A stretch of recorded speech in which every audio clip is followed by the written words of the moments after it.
যে কোনো হত্যাকাণ্ডের ব্যাপারেই রাষ্ট্রবাদী হয়ে যায়। এখানে আলিফের পরিবার শুধু একা না, গোটা রাষ্ট্র ব্যবস্থাই এখানে বাদী। সুতরাং ন্যায় বিচার প্রতিষ্ঠার জন্য, আলিফের এই হত্যাকাণ্ডের বিচারের জন্য যা যা করণীয় সরকার তাই করবেন। দ্বিতীয়ত হলো, যদি কাউকে আইনি সহায়তা দেওয়ার ব্যাপারে বাধা দেওয়া হয়, আমরা এটা খতিয়ে দেখব এবং আমরা মনে করি ন্যায় বিচার প্রতিষ্ঠার পথে ইভেন খুনিরও অধিকার আছে আইনি সহায়তা পাওয়া। আমরা সেই লাইনে আগাবো যুক্তিসঙ্গত, কারণ প্রত্যেক মানুষেরই অধিকার আছে আইনি সহায়তা পাওয়া।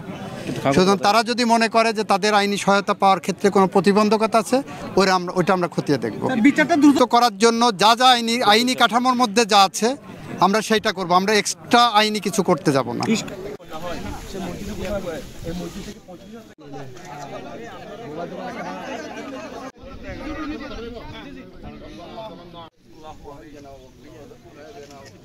সুপ্রিম কোর্ট বারের সভাপতি, বার কাউন্সিলের খবরতের জিয়ারতের উদ্দেশ্যের জন্য এসেছি।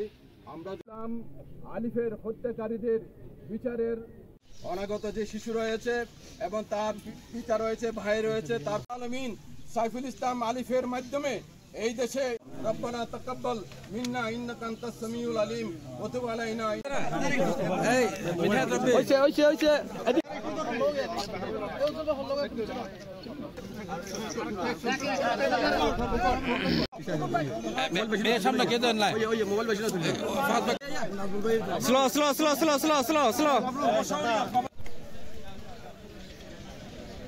এখানে